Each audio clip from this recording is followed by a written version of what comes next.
আসসালামু আলাইকুম। আজকে আপনাদের দেখাবো কীভাবে আপনারা এখান থেকে বাইবিটের মাধ্যমে একটা হ্যামস্টারের যে পেমেন্টটা আছে পেমেন্টটা আপনারা এখান থেকে রিসিভ করবেন। ঠিক আছে, কীভাবে অ্যাড করবেন, কীভাবে উইথড্র করবেন, টু জেড বিষয়টা আপনাদের সাথে শেয়ার করবো। ওকে, তো এই কাজ করার জন্য আপনারা সিম্পলি প্রথমে চলে আসবেন বাইবিটে আসার পরে এখান থেকে এখান থেকে অ্যাসেস্ট এটার উপর চলে আসবেন। ঠিক আছে, আসার পরে এখান থেকে ডিপোজিট অপশন পাবেন, ডিপোজিটের উপর চলে আসবেন। ওকে, তারপর এখান থেকে ডিপোজিট ক্রিপ্টো এটাকে সিলেক্ট করে দেবেন। তারপর এখানে সার্চ করলে হ্যামস্টারটা নাও আসতে পারে, আপনারা সিম্পলি এইসের ওপর এখান থেকে এইচতে যে অপশনটা আছে এখানে আপনারা চলে আসবেন, এখানে এসে খুঁজে নেবেন। ওকে, তো এখান থেকে আমি একটু খুঁজে নিচ্ছি যে হ্যামস্টারটা কোথায় আছে। তো এখান থেকে দেখুন এইচের উপর চলে আসলে দেখুন যে হ্যামস্টার, এটার উপর সিম্পলি আমি ক্লিক করে দেবো। এখান থেকে আপনারা টোনটা সিলেক্ট করবেন। ওকে, টোন সিলেক্ট করার পরে দেখুন এখানে আমার একটা ইন্টারফেস চলে আসছে। আপনাদের কাজ হবে প্রথমে এখান থেকে এটাকে আপনারা কপি করে নেবেন, এই অ্যাড্রেসটা কপি করে নেবেন, তারপর এটা আপনারা কপি করবেন। ঠিক আছে, অথবা কোথাও লিখে রাখবেন আর কপি করে নেবেন, আপনারা সরাসরি বসায় দেবেন। ঠিক আছে, তো এটা এখান থেকে আমি ধরুন কপি করে নিলাম। তারপর আপনারা ব্যাগে চলে আসবেন। ঠিক আছে, আপনাদের দেখাই দিচ্ছি সিম্পলি আপনারা তারপর এখান থেকে প্রোফাইলে চলে আসবেন। আসার পরে আপনার যে আইডিটা দেখতে পারবেন, এই আইডিটা সিম্পলি এই যে একটা কপি অপশন আছে এটার উপর ক্লিক করলে আইডিটা কপি হয়ে যাবে। ওকে, এখান থেকে আমি হ্যামস্টারে চলে আসলাম। আসার পর আপনারা সিম্পলি যে অ্যাডপ অপশন, অ্যাডপের উপর ক্লিক করে দেবেন। ঠিক আছে, এখান থেকে অ্যাডপের উপর ক্লিক করলে আপনারা দেখবেন যে উইথড্র অপশনগুলো চলে আসবে। তো এখানে যে উইথড্র অপশনগুলো আসছে এখানে আপনারা দেখতে পাচ্ছেন প্রথমে বাইন্যান্স, তারপর ওকেএক্স, তারপর এখান থেকে বাইবিট আছে। ওকে, তো আপনাদের প্রথমে কাজ হবে যে রিসেন্ট উইথড্র অপশন, এটা আপনাদের প্রথমে ডিলিট করতে হবে। ঠিক আছে, যেহেতু আপনার টোন কিপারটা এখানে কানেক্ট করা আছে, এটাকে ডিলিট করতে হবে। ডিলিট করার জন্য সিম্পলি যে এটার উপর আপনারা ক্লিক করে দেবেন। দেওয়ার পর যে লাল বাটনটা আছে এটার উপর ক্লিক করে দেবেন। ওকে, এখান থেকে এটা দেওয়ার পরে আপনার যে ওকে বাটনটা আছে ওকের উপর ক্লিক করলে দেখবেন যে এটা ডিলিট হয়ে গেছে। ওকে, নাহলে কিন্তু আপনাদের যদি শুধু প্রসেসিং দেখাবে, আপনারা কোনো কাজই করতে পারবেন না। ওকে, আপনাদের ওয়ালেটটা অ্যাড হবে না।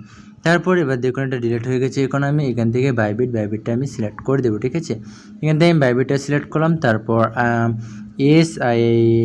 আই হ্যাভ ইট এটার উপর ক্লিক করে দেবে। দেওয়ার পরে এখানে দেখুন বাইবিট ইউআইডি চাইতেছে। ঠিক আছে, আপনাদের যে ইউআইডিটা আপনারা কপি করেছেন, যে প্রোফাইলে ক্লিক করে যে ইউআইডিটা কপি করেছেন সেটা এখানে আপনাকে দিতে হবে। ওকে, তো এখান থেকে দেখুন আমার ইউআইডিটা হয়েছে নিচেরটা। তো আমি এখান থেকে এটাকে আমি কপি করলাম, করার পরে আমি যদি বাইন্যান্সে আমি এখান থেকে হ্যামস্টারে এসে আমি এটাকে সিম্পলি এই যে এখান থেকে পেস্ট করে দিলাম।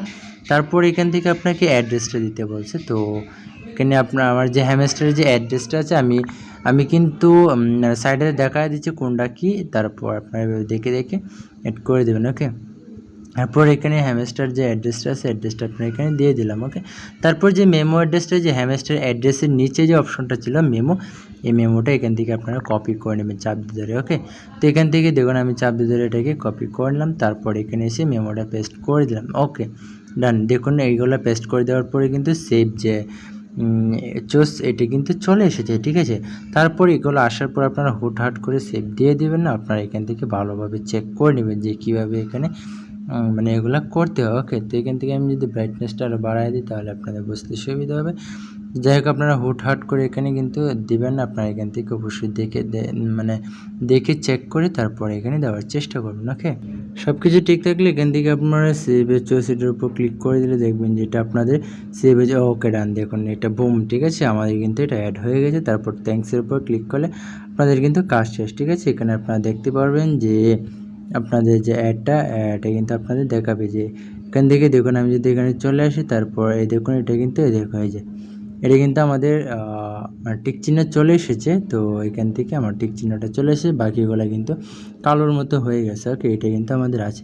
তো এইভাবে এখান থেকে আপনারা একটা ভালো পরিমাণ এভাবে আর্নিং করে রাখুন। আর এখান থেকে ওয়ালেটটা তো অ্যাড হয়েই গেছে। ঠিক আছে, আমি যেভাবে দেখাচ্ছি এভাবে যদি ওয়ালেট অ্যাড করেন তাহলে কিন্তু আপনাদের কোনো সমস্যা হবে না, নাহলে কিন্তু আপনাদের শুধু প্রসেসিংই দেখাবে, আপনারা কোনো কাজই করতে পারবেন। ঠিক আছে, তো আজকে এই পর্যন্তই। দেখা হচ্ছে নতুন কোনো ভিডিওতে। ঠিক আছে, তো তখন সবাই ভালো থাকবেন, সুস্থ থাকবেন। আর নতুন আপডেট পেতে আমার যে টেলিগ্রাম চ্যানেল আছে এটা অবশ্যই ফলো করে রাখবেন। ঠিক আছে, তো আজকে এই পর্যন্তই। দেখা হচ্ছে নতুন কোনো ভিডিও। তখন সবাই ভালো থাকবেন, সুস্থ থাকবেন। আল্লাহ হাফেজ।